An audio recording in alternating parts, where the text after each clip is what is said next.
어머니, 치과 선생님이 어머니가 자꾸 사탕 주고 그래서 이빨이 다 썩었다고 그러시던데요. 주말 저녁 따뜻한 밥상 앞에서 터져 나온 말은 얼음 같았어요. 며느리 미영의 목소리가 식탁을 얼어붙게 만들었지요. 제가 몇 번이나 말씀드렸잖아요. 어머니가 옛날 사람이라고 애들도 그렇게 키우면 안 된다고요. 68 먹도록 이런 모욕은 처음이었어요. 6년 동안 제 손으로 키운 손주들이 지켜보는 앞에서 아무 말도 할 수 없었습니다. 6년. 새벽부터 밤까지 무릎이 아파도 참고 키워온 그 시간들이 한순간에 부정당하고 있었거든요. 참, 엄마도 너무 감정적으로만 그러지 말라니까. 이왕이면 요즘 방식대로 좀. 아들 도움마저 아내 편을 들며 등을 돌렸습니다. 그 순간 제 가슴에는 마지막 비수가 날아와 박히는 것 같았어요. 알겠어. 떨리는 목소리로 대답하고 자리에서 일어서는데 눈가에 뜨거운 것이 맺혔습니다. 저는 그날 밤 작은 캐리어를 끌고 집을 나서면서 혼자 중얼거렸어요. 내가 뭘 잘못했나. 하지만 그들은 전혀 몰랐습니다. 며칠 후 이 식탁을 사이에 두고 제가 전해주게 될 진실, 저를 무시한 죄의 대가, 그리고 그 대가에 대한 계산서를요. 지금 구독과 좋아요 꼭 눌러주시면 100만 채널보다 더 재미있는 이야기 시작하겠습니다. 안녕하세요. 저는 한영자입니다. 올해 68살이죠. 대구 외곽 20년 된 아파트에서 아들 가족과 함께 살고 있어요. 남편을 먼저 보내고 30년 넘게 하던 국밥집도 문을 닫았습니다. 그러고 나서는 아들네 손주 셋을 돌보는 게 제 하루 전부가 되었어요. 어느덧 6년째입니다. 새벽 5시 반이면 눈이 떠집니다. 몸이 그렇게 길들여졌거든요. 무릎이 쑤셔서 잠에서 깨는 날도 많아요. 예전엔 이런 적이 없었는데 나이가 드니까 관절이 말을 듣지 않네요. 그래도 일어나야 해요. 아이들 도시락을 챙겨야 하거든요. 부엌 싱크대 앞에 서서 냉장고를 엽니다. 태경이는 9살이라 반찬을 가려 먹고 태린이는 7살인데 당근을 싫어해요. 태호는 4살이니까 아직 어린이집 급식으로 충분하지만 그래도 간식은 따로 챙겨줘야 해요. 계란을 풀어서 마리를 붙이고 소세지를 구워서 도시락통에 정성스럽게 담습니다. 할머니, 오늘 뭐 싸줬어요? 태린이가 눈을 비비며 부엌으로 나옵니다. 잠결에도 도시락이 궁금한 모양이에요. 파자마 차림에 머리가 한쪽으로 눌려있는 모습이 귀여워서 절로 웃음이 납니다. 계란말이하고 소세지 구워줬어. 좋아하는 거지? 네. 고마워요, 할머니. 아이들이 웃는 얼굴로 고마워할 때면 피곤한 줄도 모르겠어요. 무릎이 쑤시고 어깨가 결려도 그래도 애들 곁에 제가 있는 게 나은 것 같거든요. 어린이집이나 학교 선생님들보다는 할머니가 더 세심하게 챙길 수 있잖아요. 아침 7시가 되면 전쟁이 시작됩니다. 태경이는 초등학교, 태린이는 어린이집, 태호도 같은 어린이집이지만 반이 달라요. 셋 다 시간이 제각각이라 2번을 왔다 갔다 해야 해요. 무릎 보호대를 차고 운동화끈을 단단히 매죠. 계단을 오르내리는 일이 많거든요. 예전엔 이런 게 힘든 줄 몰랐는데 요즘엔 다리가 후들거려요. 태경아, 책가방 챙겼어. 태린아, 신발 신고. 아이들을 재촉하면서도 하나하나 다시 확인합니다. 알림장은 가져갔는지, 필통은 빠뜨리지 않았는지, 수저는 챙겼는지요. 엄마 아빠가 일찍 나가서 확인해 줄 사람이 저밖에 없거든요. 할머니, 무릎 아파요? 태린이가 제 다리를 걱정스럽게 쳐다봅니다. 아이는 제가 무릎을 만지작거리는 걸 보고 있었나 봐요. 괜찮다. 할머니 튼튼해. 그렇게 말하지만 사실 밤마다 파스를 붙이고 자요. 아들네한테 아프다고 말하면 괜히 미안해할까봐 그냥 참고 있어요. 이 나이에 몸이 아픈 건 당연한 일이니까요. 첫 번째 등원을 마치고 집에 돌아오면 숨이 찹니다. 엘리베이터가 고장난 날이면 계단으로 15층을 올라가야 해요. 다리가 떨려도 중간에 멈출 수가 없어요. 2번째 등원 시간이 기다리고 있거든요. 아이들을 다 보내고 나면 집안일이 기다리고 있습니다. 빨래를 돌리고 바닥을 닦고 저녁 반찬을 미리 준비해두죠. 도훈이와 미영이가 늦게 들어오니까 아이들 저녁도 제가 차려줘야 하거든요. 냉장고 안을 뒤져서 있는 재료로 국을 끓이고 반찬 몇 가지를 추가로 만들어 놓습니다. 그래도 내가 안 하면 누가 하겠어. 혼자서 중얼거리며 걸레질을 합니다. 허리가 뻐근해도 이 집이 제 집처럼 느껴져서 게으름을 피울 수가 없어요. 국밥집 하던 시절의 습관인지 가만히 있으면 왠지 죄책감이 들거든요. 오후 2시쯤 태호를 데리러 어린이집에 갔다가 돌아왔습니다. 아이가 낮잠을 자는 동안 저도 잠시 쉬려고 소파에 앉았어요. 무릎에 손을 올리고 주물러 보니 뼈마디가 시큰거려요. 날씨가 흐린 날이면 더 심해지는 것 같아요. 오후 4시쯤 휴대폰이 울렸습니다. 여보세요? 안녕하세요. 태린이 담임 김 선생입니다. 순간 가슴이 철렁했어요. 아이가 다쳤나 싶어서요. 손주들 중에 누군가 아프거나 다치면 제가 제일 먼저 달려가야 하거든요. 네, 선생님. 무슨 일이세요? 태린이 하원 시간이 좀 늦어지고 있어서요. 그리고 요즘 간식을 많이 가져오는 것 같은데 충치 예방을 위해서 조금 줄여주시면 좋겠어요. 아, 네. 알겠습니다. 전화를 끊고 나니 마음이 무거웠습니다. 하원이 늦다는 건 제가 시간을 맞추지 못했다는 뜻이고 간식이 많다는 건 제가 사탕을 너무 많이 줬다는 얘기겠죠. 태린이가 숙제를 다 하면 사탕 하나씩 주곤 했는데 그것도 잘못된 일이었나 봐요. 저녁 7시 미영이가 퇴근해서 들어왔습니다. 콜센터에서 일하느라 하루 종일 목소리를 써서 그런지 피곤해 보여요. 어깨가 축 늘어져 있고 눈가에 피로가 역력했어요. 어머니, 오늘 선생님한테 전화 왔다고 들었는데요. 아, 그게 요즘 아이들 간식 관리 좀 신경 써달라고 하시더라고요. 너무 많이 주시면 안 된다고요. 미영이의 목소리가 평소보다 차갑게 들렸습니다. 아이들이 식탁에 앉아서 숙제하고 있는데도 목소리를 낮추지 않았어요. 태경이와 태린이가 연필을 든 채로 저희를 쳐다보고 있었어요. 미영아, 내가 사탕을 하나씩만. 어머니, 요즘도 그렇게 키우면 안 돼요. 아이들 교육에 안 좋다고 몇 번 말씀드렸잖아요. 그 말을 듣는 순간 가슴 한켠이 서늘해졌습니다. 6년 동안 정성으로 키운 손주들인데 제가 잘못 키우고 있다는 말로 들렸거든요. 옛날 방식으로 키운다는 뜻인지 아니면 아예 방법을 모른다는 뜻인지 알 수가 없었어요. 알겠어. 더 이상 변명할 말이 없었습니다. 아이들 앞에서 할머니가 혼나는 모습을 보여주고 싶지도 않았고요. 태린이가 걱정스러운 표정으로 저를 바라보고 있어서 괜찮다는 듯이 웃어 보였어요. 도훈이는 8시에 들어왔습니다. 회사 일이 바빠서 요즘 계속 야근을 하고 있어요. 피곤한 기색이 역력한 얼굴로 인사를 건네고는 곧바로 방으로 들어가더라고요. 아들도 힘들겠지만 그래도 오늘 있었던 일 정도는 이야기해줬으면 좋겠는데 그런 여유도 없나 봐요. 그날 밤 잠자리에 누워서 천장을 바라봤습니다. 무릎이 쑤시고 어깨가 뻐근하고 마음까지 무거웠어요. 파스 냄새가 코끝을 찌르는 가운데 오늘 하루가 자꾸 머릿속에서 맴돌았습니다. 내가 뭘 잘못했나? 작은 목소리로 혼잣말을 했습니다. 사탕 하나 주는 것도 잘못이고 하원 시간 몇 분 늦는 것도 잘못이라면 도대체 뭘 어떻게 해야 하는 걸까요? 예전에는 할머니가 손주 돌보는 게 당연한 일이었는데 요즘엔 그것도 틀렸다고 하니 답답했어요. 6년 동안 이런 적이 없었는데 오늘 처음으로 제가 이 집에서 환영받지 못하는 사람인 것 같다는 생각이 들었습니다. 작은 금이 하나 생긴 것 같았어요. 눈에 보이지 않지만 분명히 어딘가 갈라지기 시작한 것 같았습니다. 그 일이 있고 며칠 뒤 주말이 되었습니다. 토요일 오후였어요. 무릎이 여전히 쑤셨지만 평소처럼 아이들 간식을 챙기고 있었습니다. 태경이는 친구들과 놀러 나갔고 태호는 낮잠을 자고 있었어요. 태린이만 거실에서 색칠 공부를 하고 있었습니다. 태린아, 치과 가야 해. 미영이가 태린이 손을 잡고 현관으로 나가더라고요. 정기검진 날이었거든요.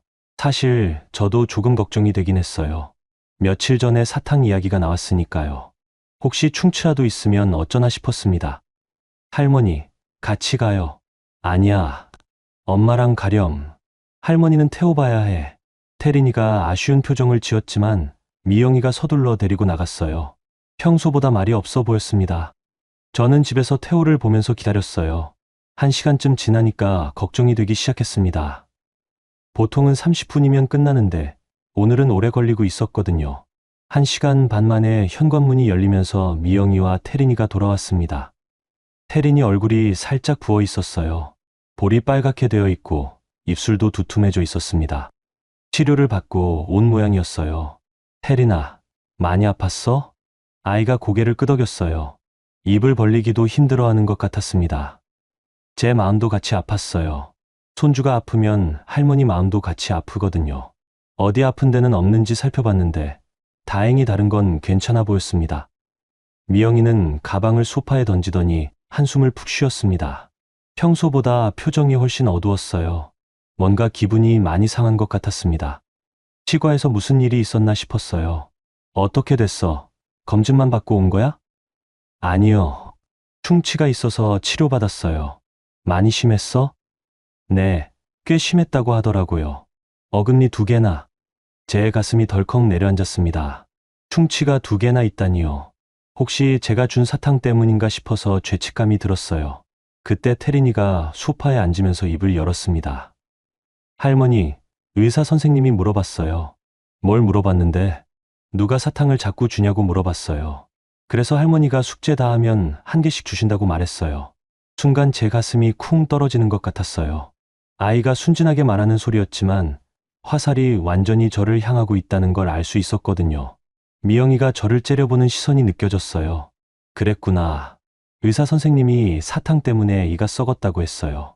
태린이가 계속 말하는데 한마디 한마디가 제 가슴에 못을 박는 것 같았습니다. 물론 아이는 아무 생각 없이 하는 말이었겠지만 저한테는 큰 충격이었어요. 미영이는 아무 말도 하지 않고 부엌으로 들어갔습니다. 냉장고 문을 세게 닫는 소리가 들렸어요. 화가 많이 난 게 분명했습니다. 저녁 식사 준비를 하면서도 계속 신경이 쓰였습니다. 미영이가 말을 하지 않고 있었거든요. 평소에는 오늘 뭐 했는지, 아이들 어땠는지 이런 얘기를 자연스럽게 나누는데 그날은 조용했어요. 무거운 침묵이 집 안을 감돌고 있었습니다. 도훈이가 7시에 들어왔습니다. 주말에도 회사 일이 있다고 나갔다가 돌아온 거였어요. 넥타이를 풀면서 인사를 하는데 평소보다 피곤해 보였습니다. 아빠, 나 치과 갔다 왔어. 태린이가 달려가서 말했어요. 그래? 많이 아팠어? 응. 이가 썩어서 치료받았어. 의사 선생님이 사탕 때문이라고 했어. 도훈이의 얼굴이 순간 굳어졌습니다. 미영이를 쳐다보더니 눈썹을 찌푸렸어요. 무슨 일인지 눈치챈 것 같았습니다. 충치가 좀 있었다고 하네요. 미영이가 건조하게 대답했어요. 목소리에서 화가 난 게 느껴졌습니다. 그랬구나. 탁에 모여 앉았습니다. 저는 국그릇을 나눠주고 반찬을 작은 접시에 덜어서 아이들 앞에 놓았어요.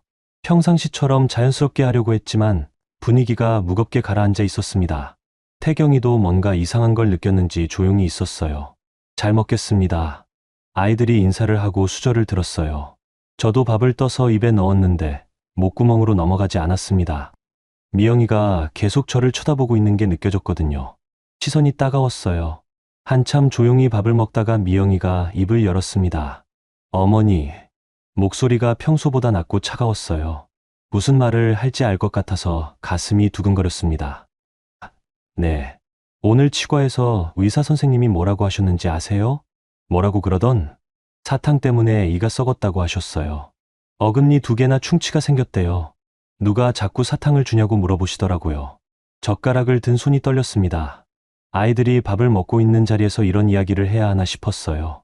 태경이와 태호가 눈을 크게 뜨고 저희를 바라보고 있었습니다. 미영아, 나는 하루에 1개씩만. 어머니, 제가 몇 번이나 말씀드렸잖아요. 사탕은 좀 자제해달라고요. 미영이의 목소리가 점점 높아졌습니다. 평소에는 아무리 화가 나도 아이들 앞에서는 목소리를 낮추곤 했는데 오늘은 그러지 않았어요. 정말 많이 화가 난 것 같았습니다. 1개씩만 줬는데 1개씩이라도 매일 주면 문제가 되는 거잖아요. 그리고 하원도 자꾸 늦으시고 태블릿도 너무 오래 보게 하시고 그동안 쌓여있던 불만이 한꺼번에 터져 나오는 것 같았습니다. 사탕에서 시작해서 하원 시간, 태블릿 시청, 간식 관리까지 모든 게 다 제 잘못이라는 식으로 말하고 있었어요. 목소리에 원망과 짜증이 가득했습니다. 태블릿은 비 오는 날에 잠깐. 어머니, 요즘 애들은 그렇게 키우면 안 돼요. 선생님들이 다 뭐라고 하는지 아세요? 할머니가 너무 애들을 무르게 키운다고 해요. 그 말을 듣는 순간 정말 서웠습니다. 6년 동안 정성으로 키운 손주들인데 제가 잘못 키우고 있다는 말을 아이들 앞에서 듣게 되니까 자존심이 상했어요. 태경이가 숟가락을 내려놓았습니다. 7살짜리 태호도 할머니와 엄마가 싸우는 게 무서운지 울먹이기 시작했어요. 태린이는 입이 아픈데도 불구하고 걱정스러운 표정으로 저를 바라보고 있었습니다. 엄마, 할머니 혼내지 마. 태린이가 작은 목소리로 말했습니다. 입이 부어서 말하기 힘들어하면서도 저를 감싸주려고 하는 모습에 가슴이 더 아팠어요. 아이가 할머니를 걱정하고 있는데 정작 어른들은 이런 싸움을 하고 있으니까요. 태린아, 밥 먹어. 도훈이가 아이를 달래면서 미영이를 쳐다봤습니다. 그만하자는 눈빛이었어요. 여보, 애들 앞에서 그러지 말자. 애들 앞에서라도 말을 해야죠. 할머니가 계속 이렇게 하시면 아이들 교육에 안 좋다고요. 충치 치료비만 해도 10만 원 나왔어요. 돈 이야기까지 나오니까 더 기가 막혔습니다. 10만 원이 그렇게 아까운 돈인가 싶었어요. 6년 동안 육아비도 제대로 못 받고 손주들을 키워왔는데 치료비 10만 원 때문에 이렇게 구박을 받아야 하나 싶어서 허탈했습니다. 그래도 당신도 알잖아요. 선생님들이 뭐라고 하는지. 할머니 손에 맡기면 애들이 버릇없어진다고 해요. 미영이가 계속 말하는데 한마디 한마디가 제 가슴에 비수처럼 꽂혔습니다. 버릇없어진다니요. 제가 그렇게 못된 할머니인가요? 도훈이가 난처한 표정을 지었습니다. 어머니 편을 들자니 아내가 화를 낼 것 같고 아내 편을 들자니 어머니한테 미안할 것 같고요. 그런 기색이 얼굴에 다 드러나 있었어요. 한동안 망설이더니 결국 입을 열었습니다. 엄마도 이왕이면 요즘 방식대로 좀 해달라. 선생님들 말씀도 있고 결국 도훈이도 아내 편을 드는 말을 했습니다. 그 순간 제 가슴에 마지막 못이 박히는 것 같았어요. 아들마저 저를 옛날 방식, 틀린 방식이라고 생각하는구나 싶었거든요. 알겠어. 더 이상 말할 게 없었습니다. 변명을 해봐야 소용없을 것 같았어요. 사탕 하나가 이렇게 큰 문제가 될 줄은 정말 몰랐거든요. 젓가락을 내려놓고 자리에서 일어섰습니다. 아이들이 걱정스러운 눈으로 저를 바라봤지만 웃어 보일 여유도 없었어요. 다리에 힘이 빠져서 휘청거렸는데 아무도 부축해주지 않았습니다. 할머니, 어디 가요? 태호가 울먹이며 물었습니다. 할머니 방에서 좀 쉴게. 할머니 아파요? 아니야. 괜찮아. 방문을 닫고 침대에 주저앉았습니다. 손이 떨렸어요. 6년 동안 정성껏 키운 손주들인데 제가 잘못 키우고 있다는 말을 들으니까 모든 게 허탈했습니다. 거실에서 아이들 우는 소리가 들렸어요. 도훈이와 미영이가 달래는 목소리도 들렸고요. 평소 같으면 제가 나가서 아이들을 안아줬을 텐데 그럴 기운도 없었습니다. 창밖을 바라봤습니다. 해가 지고 있었어요. 붉은 노을이 아파트 사이로 스며들고 있었습니다. 하루가 이렇게 끝나가는구나 싶었어요. 사탕 한 개에서 시작된 일이 이렇게 커질 줄은 정말 몰랐습니다. 그날 밤 잠을 이루지 못했습니다. 뒤척이다가 새벽에 화장실에 갔는데 거울에 비친 제 모습이 말이 아니었어요. 눈이 퉁퉁 부어 있고 얼굴이 초췌해져 있었거든요. 이런 일이 또 생기면 어떡하지 싶었어요. 앞으로는 뭘 해도 눈치를 봐야 할 것 같았습니다. 그날 밤 10시쯤 저는 작은 캐리어 하나를 끌고 집을 나섰습니다. 도훈이와 미영이는 아이들을 재우느라 바빴고 저는 조용히 방에서 짐을 챙겼어요. 많은 건 아니었습니다. 갈아입을 옷 몇 벌과 세면도구, 그리고 무릎약 정도요. 더 이상 이 집에 있을 수가 없었거든요. 현관 앞에서 잠시 망설였습니다. 정말 나가도 되는 건가 싶어서요. 그런데 거실에서 미영이와 도훈이가 작은 목소리로 이야기하는 소리가 들렸어요. 당신 엄마 진짜 고집스러워. 몇 번을 말해도 안 들어. 그래도 엄마 입장에서는 애들 있었게 해놓고 무슨 입장이야. 이제 치과비까지 계속 나올 건데 더 이상 듣고 싶지 않았습니다. 조용히 현관문을 열고 나섰어요. 밤바람이 차가웠습니다. 늦은 시간이라 아파트 단지가 조용했어요. 가로등 불빛이 바닥에 길게 그림자를 들이우고 있었습니다. 캐리어 바퀴 굴러가는 소리가 유독 크게 들렸어요. 버스 정류장에서 잠시 앉아 있었습니다. 딸 수진이 사는 곳까지 가려면 버스를 2번은 갈아타야 했거든요.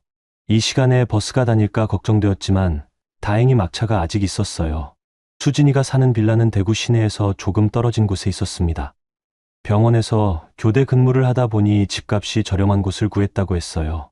2층짜리 작은 빌라였는데 수진이는 1층에 살고 있었습니다. 11시가 다 되어서야 도착했어요. 불이 켜져 있는 걸 보니 아직 안 자고 있는 모양이었습니다. 초인종을 누르기 전에 잠시 망설였어요. 이 시간에 갑자기 찾아가면 놀랄 텐데 싶어서요. 딩동. 누구세요? 수진이 목소리였어요. 수진아, 엄마야. 문이 열리면서 수진이가 나타났습니다. 잠옷 차림에 머리가 헝클어진 모습이었어요. 제 모습을 보더니 깜짝 놀라는 표정을 지었습니다. 엄마, 이 시간에 왜요? 무슨 일 있어요? 제 부은 눈과 캐리어를 보더니 뭔가 큰일이 났다는 걸 눈치챈 모양이었어요. 들어가도 될까? 당연하죠. 어서 들어와요. 수진이가 캐리어를 대신 끌어주며 저를 안으로 안내했어요. 작지만 깔끔하게 정리된 집이었습니다. 거실에는 수진이가 보던 책들이 쌓여 있었고 식탁 위에는 컵라면 그릇이 놓여 있었어요. 앉으세요. 따뜻한 차 끓여드릴게요. 고맙다. 소파에 앉으니 다리 힘이 빠져나갔어요. 버스를 2번이나 갈아타고 걸어서 올라오느라 무릎이 더 아팠습니다.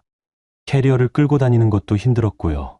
수진이가 차를 끓이면서 계속 저를 쳐다봤어요. 걱정스러운 표정이었습니다. 엄마, 무슨 일 있었어요? 오빠네서 뭔 일 있었죠? 그냥 좀 답답해서 제대로 설명할 엄두가 나지 않았어요. 어디서부터 어떻게 말해야 할지 모르겠더라고요. 차, 드세요. 캐모마일 차예요. 마음이 진정돼요. 따뜻한 차를 받아들고 한 모금 마셨습니다. 목이 말라 있었나 봐요. 그제야 조금 진정이 되었어요. 엄마, 진짜 무슨 일이에요? 이 시간에 캐리어까지 들고 나오셨는데 그냥 답답해서는 아니죠? 수진이가 제 옆에 앉으면서 물었어요. 제 손을 잡는데 딸의 손이 따뜻했습니다. 수진아, 엄마가 뭘 잘못 살았을까? 갑자기 왜 그런 말씀을 하세요? 오늘 태린이 치과 갔다 왔는데 충치가 있었어. 사탕 때문에 이가 썩었다고 하더라. 그래서요? 미영이가 내가 사탕을 줘서 그렇게 됐다고 하는 거야. 아이들 앞에서 수진이의 표정이 굳어졌어요. 그게 다예요? 하원도 늦고 태블릿도 너무 오래 보게 한다고, 옛날 방식으로 키운다고 말하다 보니 목이 메었습니다. 오늘 있었던 일들이 다시 떠올라서 가슴이 아팠어요. 도훈이는 뭐라고 했어요? 도훈이도 요즘 방식대로 해달라고 하더라.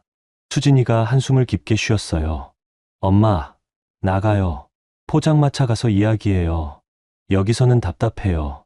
이 늦은 시간에? 괜찮아요. 우리 동네 포장마차는 늦게까지 해요.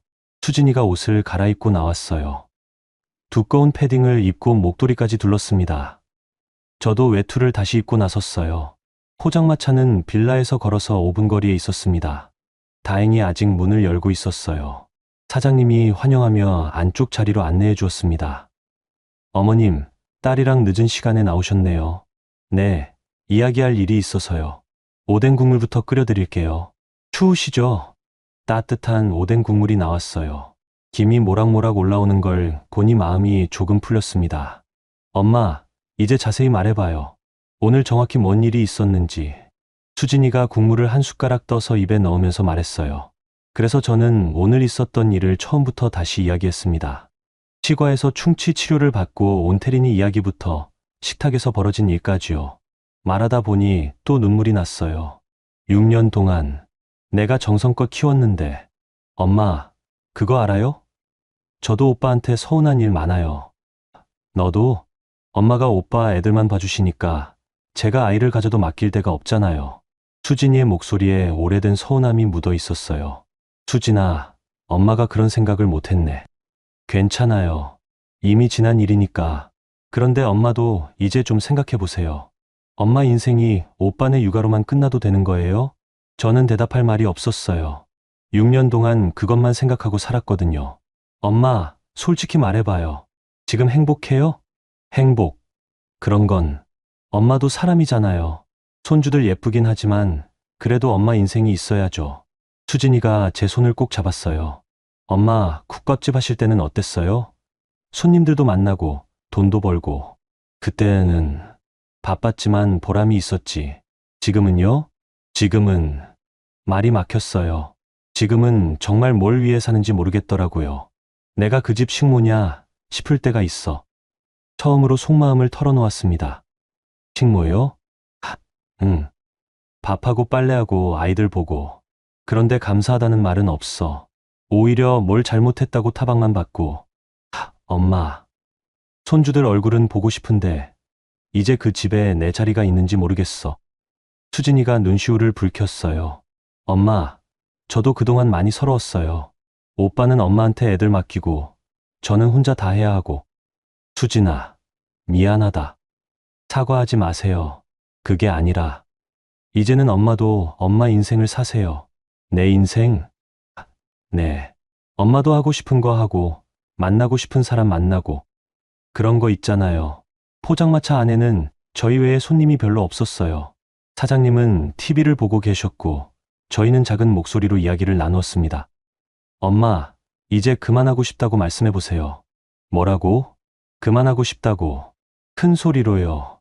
수진이가 격려하는 목소리로 말했어요. 그만하고 싶어. 작은 목소리로 중얼거렸어요. 더 크게요. 이제 그만하고 싶어. 목소리가 조금 커졌어요. 더요. 이제 정말 그만하고 싶어. 나도 좀 쉬고 싶어. 포장마차 안에 제 목소리가 울렸어요. 사장님이 깜짝 놀라서 저희를 쳐다보셨지만 미안하다는 표정을 지어 보이니 이해한다는 듯이 웃어주셨어요. 잘하셨어요. 엄마. 수진이가 제 손을 더 꼭 잡았어요. 딸의 손에서 힘이 느껴졌습니다. 수진아, 엄마가 이제 어떻게 하지? 일단은 제 집에 계세요. 그리고 천천히 생각해봐요. 엄마가 정말 하고 싶은 게 뭔지. 그날 밤, 수진이 집에서 잤습니다. 오랜만에 제 걱정만 하면 되는 밤이었어요. 아이들 내일 준비하고 도시락 챙기고 그런 걱정 없이 누워있으니까 이상했습니다. 자기 전에 수진이가 말했어요. 엄마, 내일부터 뭔가 바뀔 거예요. 제가 도와드릴게요. 그 말을 듣고 나니 마음이 조금 편해졌습니다. 처음으로 누군가 제 편이 되어주는 것 같았거든요. 영자가 떠난 다음 날 아침, 아들 집은 완전히 다른 세상이 되어 있었습니다. 6시 반이 되어서야 도훈이가 부스스 일어났어요. 평소보다 1시간이나 늦은 시간이었습니다. 엄마가 새벽부터 일어나서 아이들 도시락을 준비하던 소리가 없으니까 생체 리듬이 깨진 거였죠. 여보, 애들 깨워야 하는데. 미영이도 어제 늦게 잠든 탓에 제대로 못 일어나고 있었어요. 평소 같으면 영자가 아이들을 부드럽게 깨워서 씻기고 옷 입히고 아침 먹이고 했는데 이제 모든 걸 자기들이 해야 했거든요. 태경아, 일어나. 학교 가야지. 도훈이가 아이들 방으로 들어가서 깨웠어요. 하지만 아이들은 평소처럼 쉽게 일어나지 않았습니다. 할머니는? 태경이가 눈을 비비며 물었어요. 아침에 일어나면 제일 먼저 할머니를 찾는 게 습관이 되어 있었거든요. 할머니는 잠깐 고모 집에 가셨어. 언제 와? 곧 오실 거야. 도훈이는 애매하게 대답할 수밖에 없었어요. 사실 영자가 언제 돌아올지, 정말 돌아올지도 확실하지 않았거든요. 부엌에서는 미영이가 허둥지둥 도시락을 싸고 있었습니다. 평소에는 영자가 전날 밤에 미리 준비해 놓거나 새벽에 정성스럽게 만들어 두었는데 이제 출근 준비하면서 동시에 해야 하니까 정신이 없었어요. 아, 계란이 없네. 냉장고를 뒤져봐도 계란이 떨어져 있었습니다. 영자가 항상 미리 사다 놓곤 했는데 이제 그런 세심한 관리가 없으니까 이런 일들이 생기기 시작했어요. 그냥 김치만 싸자. 오늘은 급하게 김치와 밥만 싸서 도시락을 만들었습니다. 보기에도 휑했고 영양 균형도 맞지 않았어요. 평소 영자가 만들어주던 도시락과는 차원이 달랐습니다. 엄마, 계란말이는? 태린이가 도시락통을 보면서 물었어요. 오늘은 없어. 내일 해줄게. 할머니가 해주는 계란말이가 좋은데. 아이의 말에 미영이 표정이 굳어졌어요. 아이들이 자꾸 할머니를 찾으니까 짜증이 나기 시작했거든요. 등원 준비도 엉망이었습니다. 태경이 알림장을 못 찾겠다고 하고 태린이는 신발을 신다가 울음을 터뜨렸어요. 평소 영자가 차근차근 챙겨주던 것들이 하나씩 빠지기 시작했습니다. 빨리 해. 늦겠다. 미영이가 재촉했지만 아이들은 평소보다 느릿느릿했어요. 할머니가 없는 아침이 낯선 모양이었습니다. 결국 첫날부터 등원 시간을 놓쳤어요. 태경이가 학교에 10분 늦게 도착했고 어린이집도 마찬가지였습니다. 미영이는 콜센터 출근도 늦었어요. 죄송해요. 오늘 좀 늦었네요. 어린이집 선생님께 말씀드리니 선생님이 이해한 표정을 지으셨어요. 어머님이 데려다 주시네요. 할머니는 어떻게 되신 거예요? 잠깐. 다른 일이 있으셔서요. 그렇구나. 태린이가 아침부터 할머니 찾더라고요. 집으로 돌아온 미영이는 출근 준비를 하느라 바빴습니다. 그런데 집 안이 눈에 띄게 어수선해 보였어요. 평소 영자가 새벽에 정리해 놓던 것들이 그대로 있었거든요. 설거지도 밀려 있고 빨래도 쌓여 있었습니다. 어제 저녁 식사 후에 치우지 못한 것들이 그대로 남아 있었어요. 아, 진짜. 한숨이 절로 나왔습니다. 일하러 가야 하는데 집안일까지 신경 쓰기가 힘들었거든요. 콜센터에서도 집중이 잘 안 되었어요. 평소 같으면 영자가 아이들을 잘 돌봐주고 있다는 안심감이 있었는데 이제는 계속 걱정이 되었습니다. 점심시간에 도훈이한테 전화를 걸었어요. 여보, 애들은 어떻게 하고 있어? 글쎄, 회사에 있으니까 잘 모르겠는데. 어린이집에서는 뭐라고 안 했어. 특별한 말은 없었어. 그런데 집안 정리가 안 돼 있네. 퇴근하고 같이 하자. 하지만 두 사람 다 야근이 있는 날이었어요. 도훈이는 회사 업무 때문에, 미영이는 콜센터 실적 때문에 일찍 들어갈 수가 없었습니다. 하원 시간이 되어서야 미영이가 서둘러 어린이집으로 갔어요. 평소보다 30분 늦은 시간이었습니다. 어머님, 좀 늦으셨네요. 선생님이 시계를 보면서 말씀하셨어요. 다른 아이들은 다 가고 태린이와 태호만 남아 있었습니다. 죄송해요. 일이 좀 밀려서요. 태린이가 오늘 하루 종일 할머니 찾더라고요. 점심시간에도 울고. 그랬어요? 네. 그리고 태호는 낮잠 시간에 계속 울었어요. 할머니 없어서 그런 것 같아요. 선생님의 말을 들으니 가슴이 아팠어요. 아이들이 할머니를 그렇게 찾고 있다니요. 집으로 돌아가는 길, 태린이가 계속 물었어요. 엄마, 할머니 언제 와? 곧 올 거야. 오늘 와? 글쎄, 명확한 답을 할 수가 없었어요. 사실 영자가 언제 돌아올지, 정말 돌아올지도 모르겠었거든요. 저녁 준비도 문제였습니다. 평소 같으면 영자가 미리 국을 끓여놓고 반찬도 준비해 놓았는데 이제는 퇴근 후에 모든 걸 해야 했어요. 오늘 저녁 뭐 먹지? 냉장고를 열어봤는데 변변한 반찬이 없었어요. 영자가 항상 미리미리 장을 보고 반찬을 만들어 놓곤 했는데 그런 것들이 다 끊어진 거였죠. 그냥 배달시키자.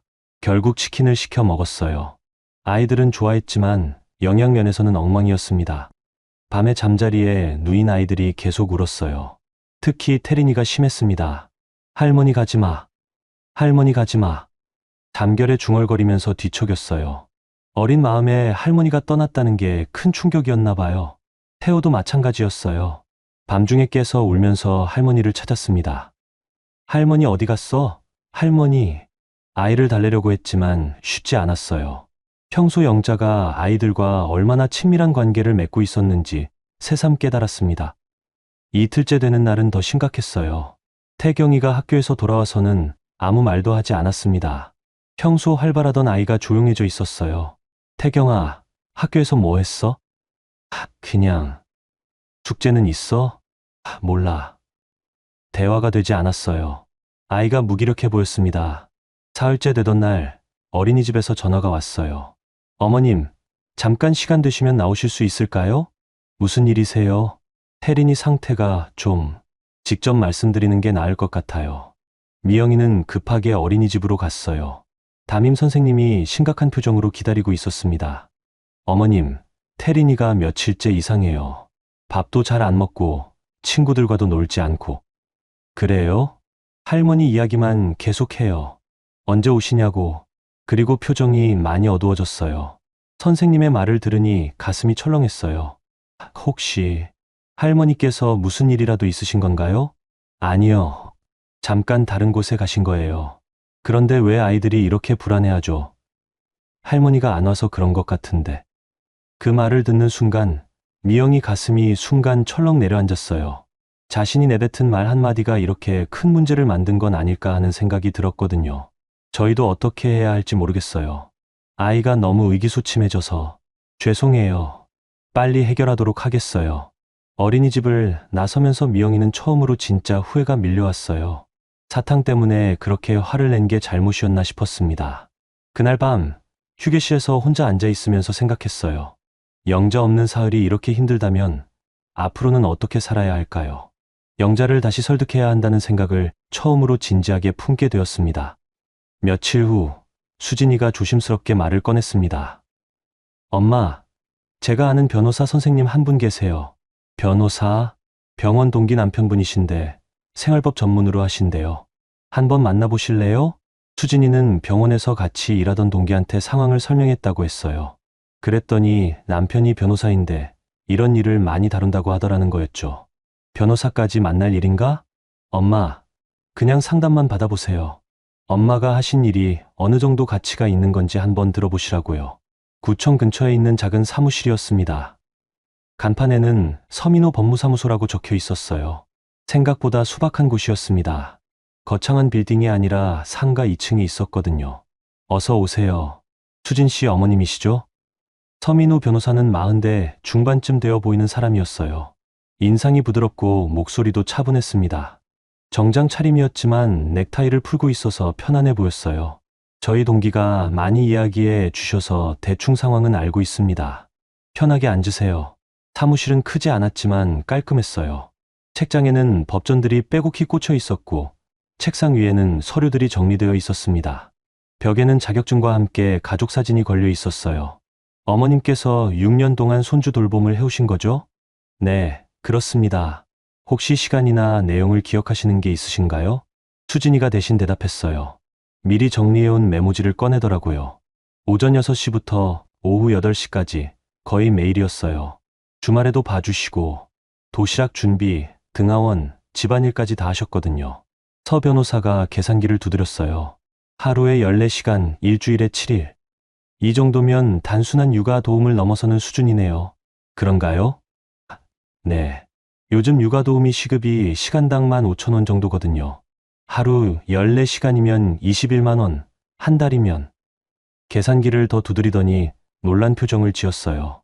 어머님, 한 달에 630만 원 정도 되는 일을 하고 계신 거예요. 제 머리가 하얘졌어요. 한 달에 630만 원이라니요. 그럼 6년 동안은 4억 5천만 원 정도 됩니다. 물론 이건 단순 계산이지만요. 숨이 막혔어요. 제가 그렇게 큰 일을 하고 있었다니요. 하지만 가족 간의 일이라서 법적으로 청구하기는 어려운 부분이 있어요. 그래도 이 정도 규모라면 무급 노동으로 인정받을 수 있습니다. 서 변호사가 파일을 하나 꺼내 보여줬어요. 비슷한 사례들이 정리되어 있었습니다. 할머니들의 손주 돌봄, 며느리들의 시부모 간병, 이런 것들이 요즘 많이 문제가 되고 있어요. 가족이라는 이름으로 당연하게 여겨지지만 실제로는 엄청난 경제적 가치가 있는 노동이거든요. 수진이가 제 손을 잡았어요. 엄마, 들으셨죠? 엄마가 하신 일이 이렇게 큰 일이었어요. 나도 몰랐어. 정말 몰랐어요. 그냥 할머니가 손주 보는 게 당연한 일인 줄 알았는데 이렇게 큰 가치가 있는 일이었다니요. 물론 돈을 받으려고 하는 건 아니시겠지만 적어도 이 정도 가치가 있는 일을 하고 계셨다는 건 아셔야 해요. 서 변호사가 부드럽게 말했어요. 엄마 인생값이 그 정도였구나. 혼자 중얼거렸어요. 국밥집 30년 하면서도 이런 계산은 안 해봤거든요. 그때는 손님들이 돈을 내고 밥을 먹으니까 당연히 값어치가 있는 일이라고 생각했는데 손주 돌보는 건 그냥 공짜로 해주는 일인 줄 알았어요. 혹시 이런 내용으로 정산서를 만들어 보시겠어요? 법적 효력은 없지만 상징적인 의미는 있을 거예요. 정산서요? 네. 육아비 정산서 같은 거요.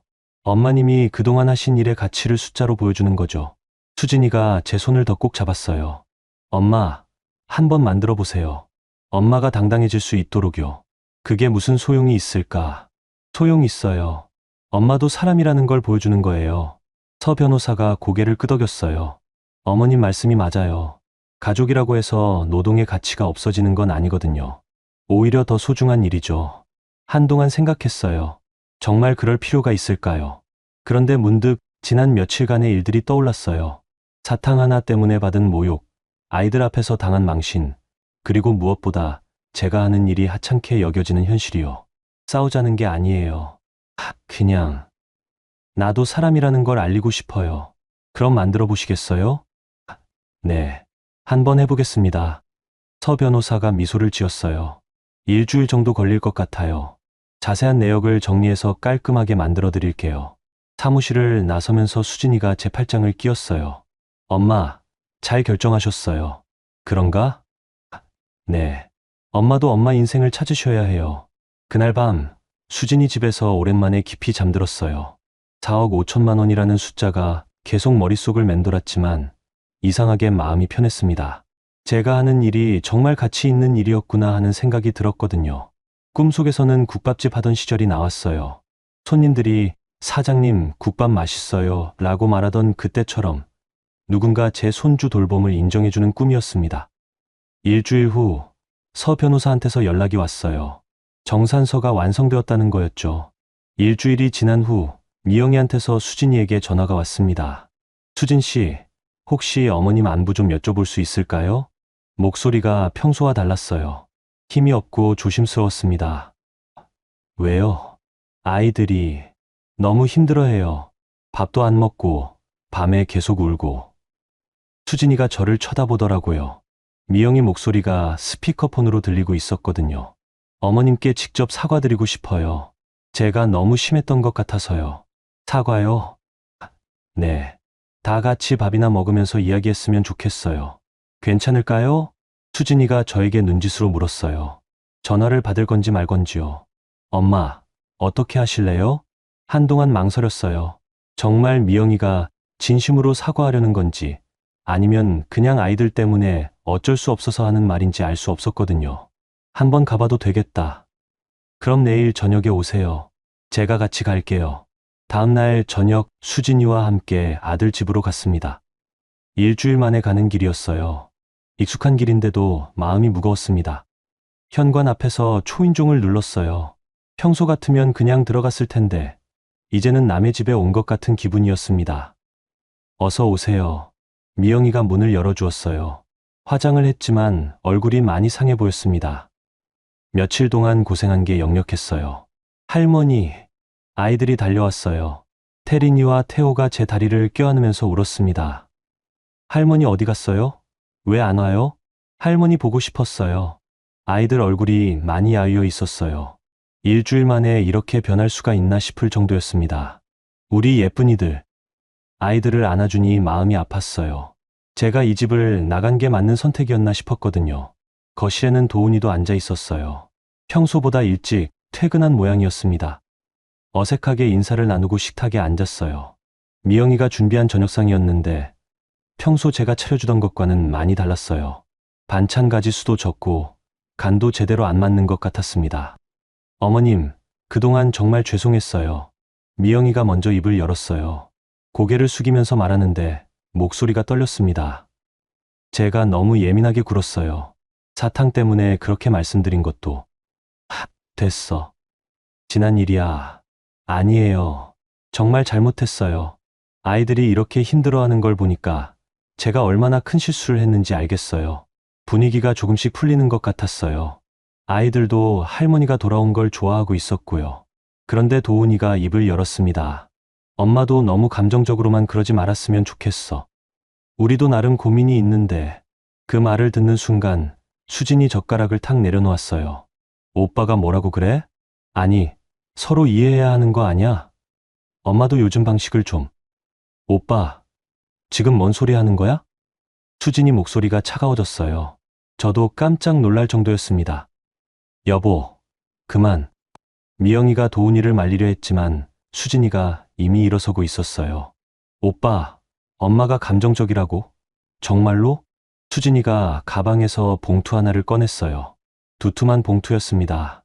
수진아, 뭘 하는 거야? 오빠가 꼭 알아야 할 게 있어서 가져왔어. 봉투를 식탁 위에 올려두더라고요. 모든 사람이 그 봉투를 쳐다봤어요. 이게 뭐야? 엄마가 6년 동안 공짜로 한 일의 값이야. 봉투에서 서류를 꺼내더라고요. 변호사가 만들어준 정산서였습니다. 육아비 정산서. 변호사한테 정식으로 계산받았어. 종이를 펼치자 큰 글씨로 숫자가 적혀 있었어요. 총 육아비 4억 5천만 원이라고요.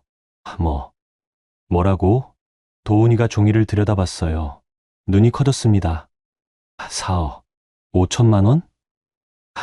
응. 엄마가 하루 14시간씩 6년 동안 해주신 일의 정식 계산이야. 미영이도 종이를 보더니 얼굴이 하얘졌어요.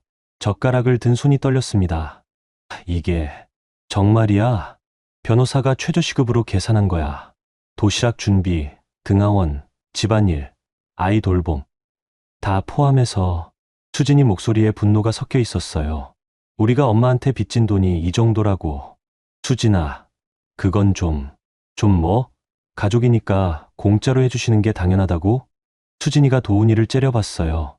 오빠, 엄마가 감정적이라고 했지. 그럼 이 숫자도 감정적인 거야? 도훈이는 아무 말도 못했어요. 종이만 바라보고 있었습니다. 엄마 힘든 거 몰랐어.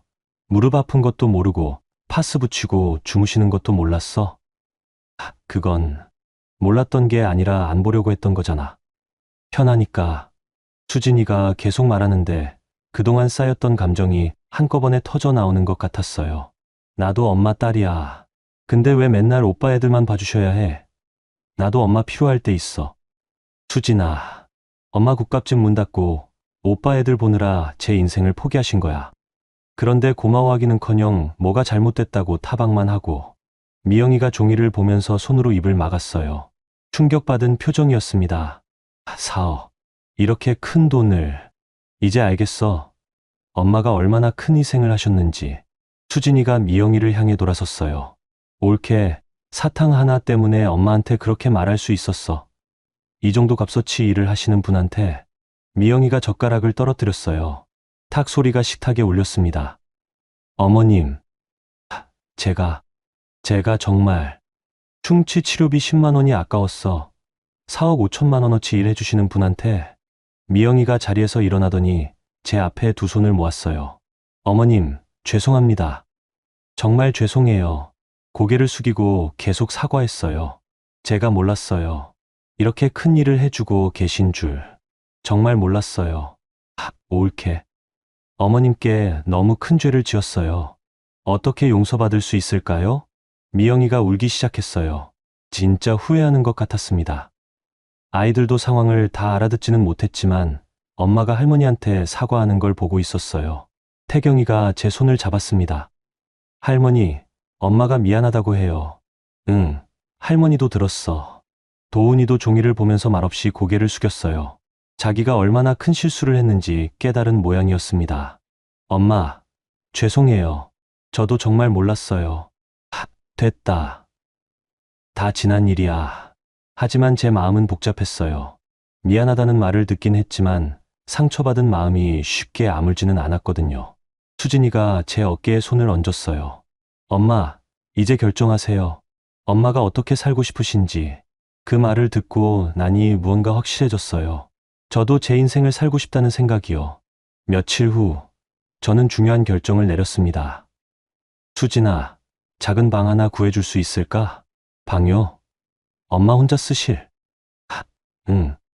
이제 내 공간이 필요한 것 같아. 수진이가 기쁜 표정을 지었어요.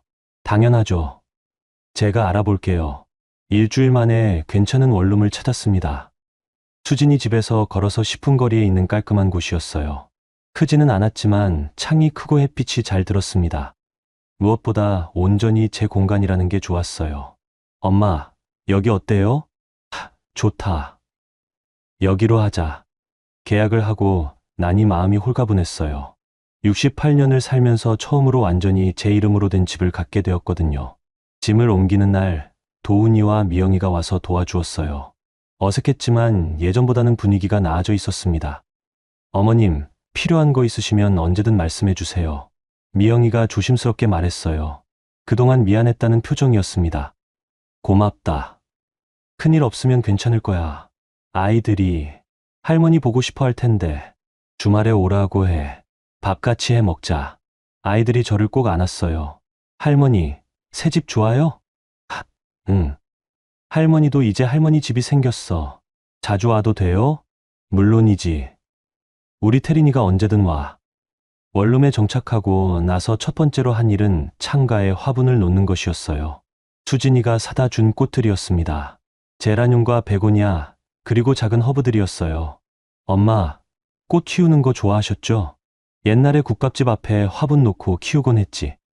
그때가 그리우세요? 가끔. 그래도 이제는 새로운 거 해보고 싶어. 창가에서 햇빛을 받으며 자라는 꽃들을 보니 마음이 편해졌어요.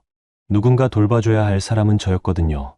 이틀 후 예상치 못한 전화를 받았습니다. 영자야? 나 순자야. 김순자. 국밥집 하던 시절 옆에서 떡볶이 장사하던 친구였어요. 10년은 연락을 안 한 것 같았는데요. 순자야, 어떻게 내 번호를 수진이한테 들었어? 이제 혼자 산다면서? 응. 그럼 우리끼리 만나자. 옛날 사람들 몇 명 모아서. 갑자기? 갑자기 뭘? 우리도 이제 나이 들었으니까 서로 안부나 묻고 지내자고. 다음 주 화요일 전통시장 근처 찻집에서 만나기로 했어요. 오랜만에 만나는 자리라 떨렸습니다. 약속 장소에 도착하니 이미 3명이 와 있었어요. 순자와 옥자, 그리고 미자까지요. 모두 국밥집 하던 시절 알던 사람들이었습니다. 영자야, 어머, 다들 그대로네. 서로 안부를 묻고 근황을 나눴어요. 순자는 아직 떡볶이 장사를 하고 있었고, 옥자는 작년에 가게를 정리했다고 했어요. 미자는 손주를 보느라 바쁘다고 하더라고요. 너도 손주 보느라 고생 많았겠다. 응, 좀 힘들었어. 우리도 다 그래. 아들이야 좋겠지. 엄마가 애 봐주니까. 순자가 한숨을 쉬었어요. 근데 너 이제 혼자 산다며? 응. 원룸 하나 얻었어. 잘했어. 우리도 이제 우리 인생 살아야지. 옥자가 맞장구를 쳤어요. 맞아. 언제까지 애들 뒷바라지만 할 거야. 그날 만남이 좋았어요. 오랜만에 제 또래 사람들과 이야기를 나누니까 마음이 편해졌습니다. 손주 이야기도 하고, 옛날 이야기도 하고, 앞으로 뭘 하며 살지도 이야기했어요. 다음에 또 만나자. 그래. 한 달에 한 번씩 만나자. 집으로 돌아가는 길, 걸음이 가벼웠어요. 오랜만에 웃었더니 얼굴 근육이 아플 정도였습니다. 이제야 사람 사는 것 같다. 혼자 중얼거렸어요. 며칠 후, 수진이가 좋은 제안을 했어요. 엄마, 문화센터 구경 가보실래요? 문화센터. 네. 동네에 새로 생긴 곳인데 어르신들 위한 프로그램이 많대요. 내가 뭘 배워? 그림도 그리고 요가도 하고 여행 동아리도 있대요. 반신반의하면서 따라갔어요. 문화센터는 생각보다 깨끗하고 현대적이었습니다. 로비에는 다양한 프로그램 안내문이 붙어 있었어요. 어서 오세요. 견학 오셨나요? 직원이 친절하게 맞아주었어요. 네. 어머니께서 관심 있어 하셔서요. 좋은 프로그램들이 많아요. 한번 둘러보세요. 그림 교실부터 들여다봤어요. 할머니, 할아버지들이 모여서 수채화를 그리고 있었습니다. 모두 진지한 표정으로 붓을 들고 있었어요. 저분들 나이가 어떻게 돼요? 70대 분들도 계세요. 처음엔 다들 어색해 하시는데 금방 적응하셔요. 한 할머니가 그린 그림이 눈에 들어왔어요. 꽃밭 그림이었는데 색깔이 예뻤습니다. 저거 정말 할머니가 그린 거예요? 네. 석 달 배우신 분이에요. 신기했어요. 저도 그런 걸 할 수 있을까 싶었습니다. 다음으로 요가 교실을 봤어요. 나이 드신 분들이 매트 위에서 천천히 몸을 움직이고 있었습니다. 무릎이 아픈 사람은 의자에 앉아서 할 수 있는 동작을 하고 있더라고요. 엄마 무릎에도 좋을 것 같은데요. 그럴까? 네. 관절에 무리 안 가게 하는 동작들이에요. 마지막으로 여행 동아리 모임실을 봤어요. 벽에는 여러 나라 사진들이 붙어 있었고 할머니들이 모여서 여행 계획을 세우고 있었습니다. 다음 달에 경주 가기로 했어요. 국내 여행부터 시작해서 점차 해외까지 가세요. 전 아이의 해외여행도 가요? 물론이죠. 70 넘은 분들도 일본, 중국 다녀오시거든요. 놀라웠어요. 제 또래 사람들이 그렇게 활발하게 활동하고 있다니요. 엄마, 어때요? 한번 해보실래요? 내 나이에 뭘 새로 배워? 나이가 문제가 아니에요. 마음만 있으면 돼요. 집으로 돌아가서 곰곰 생각해 봤어요. 정말 뭔가 새로운 걸 시작할 수 있을까요? 그날 밤 창가에서 꽃들을 보면서 결심했어요. 한번 해보자. 다음 주부터 그림 교실에 등록했어요. 첫 수업날 손이 떨렸습니다. 어렸을 때 이후로 그림을 그려본 적이 거의 없었거든요. 처음이세요? 괜찮아요. 천천히 하시면 돼요. 선생님이 다정하게 말해주었어요. 색연필을 쥐고 종이를 바라보니 막막했어요. 뭘 그려야 할지 모르겠더라고요. 편한 걸 그리세요. 좋아하는 것, 기억에 남는 것. 문득 창가에 놓인 꽃들이 떠올랐어요. 그래서 제라늄을 그리기 시작했습니다. 선생님이 옆에서 도와주었어요. 선이 좋아요. 자연스럽게 그리세요. 1시간 동안 그린 그림이 완성되었어요. 서툴렀지만 제가 그린 거라고 하니 신기했습니다. 할머니, 처음 치고 잘 그리셨어요. 옆에 앉은 할머니가 말해주었어요. 고맙습니다. 저도 처음엔 못 그렸는데 계속 하다 보니 늘더라고요. 집에 돌아와서 그림을 냉장고에 붙여놓았어요. 오랜만에 뿌듯한 기분이었습니다. 첫 주말 약속대로 아이들이 찾아왔어요. 할머니, 뭐 하고 계셨어요? 그림 그리고 있었어. 그림요? 태경이가 신기했어요. 할머니도 그림 그릴 줄 아세요? 이제 배우고 있어. 봐. 냉장고에 붙인 그림을 보여줬어요. 와, 예쁘다. 아이들이 좋아해주니 더 기분이 좋았어요. 할머니, 우리도 그림 그려도 돼요? 그럼 같이 그리자. 색연필과 스케치북을 꺼내서 함께 그림을 그렸어요. 아이들은 자기들이 좋아하는 동물을 그리고 저는 또 다른 꽃을 그렸습니다. 할머니 그림이 제일 예뻐요. 우리 태린이가 그린 것도 예쁘다. 점심은 같이 만들어 먹었어요. 간단한 볶음밥이었지만 함께 만드니까 맛있었습니다. 할머니, 다음에 또 와도 돼요? 당연하지. 언제든지 와. 할머니 집이 좋아요. 꽃도 있고. 오후에 아이들이 집으로 돌아간 후 혼자 앉아서 생각해 봤어요. 이런 관계가 더 편한 것 같았습니다. 매일 부대끼며 사는 것보다 이렇게 그리워할 때 만나서 함께 시간을 보내는 게 서로에게 좋았어요. 저녁에 수진이가 들렀어요. 엄마, 어때요? 혼자 사는 거. 좋아. 이제야 좀 쉬어지는 것 같아. 다행이에요. 걱정했는데. 아이들도 왔다 갔어. 같이 그림도 그리고. 엄마가 그림 그리신다니까 애들이 얼마나 신기해하던지. 그날 밤 침대에 누워서 생각했어요. 68년을 살면서 이제야 제 인생을 시작하는 것 같았습니다. 늦었지만 괜찮았어요. 아직 할 수 있는 일들이 많다는 걸 알게 되었거든요. 창밖으로 달빛이 들어왔어요. 내일은 그림 교실이 있는 날이었습니다. 뭘 그릴지 벌써부터 기대가 되었어요. 몇 달이 흘렀습니다. 이제 제 하루는 완전히 달라져 있었어요. 아침 7시에 일어나서 창가의 꽃들에게 물을 주고 간단한 아침을 먹은 후 문화센터로 향합니다. 화요일과 목요일은 그림 교실, 월요일과 금요일은 요가 수업이에요. 버스 창밖으로 스쳐 지나가는 풍경들을 보면서 생각해요. 예전에는 이 길을 지날 때마다 아이들 등원 시간에 쫓기거나 장볼 걱정에 마음이 바빴는데 이제는 여유롭게 바라볼 수 있게 되었거든요. 이제라도 알게 돼서 다행이야. 혼자 중얼거렸어요.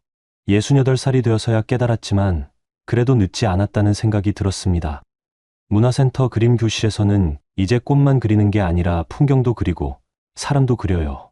처음엔 어색했지만 석 달이 지나니 제법 손에 익었습니다. 영자 씨, 오늘은 뭘 그려볼까요? 선생님이 물어보셨어요. 손주들 얼굴을 그려보고 싶어요.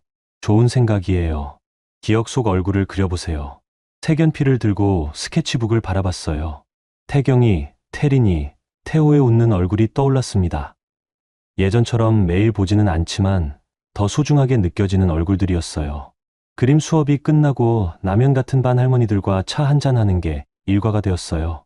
모두들 비슷한 이야기를 갖고 있었습니다. 나도 며느리한테 치이고 살았는데 이제는 내 인생 찾았어. 맞아. 왜 진작 생각을 못했을까? 서로의 이야기를 나누면서 위로도 받고 용기도 얻었어요. 저 혼자만 그런 어려움을 겪었던 게 아니라는 걸 알게 되었거든요. 주말이면 아이들이 찾아와요. 이제는 규칙이 생겼어요.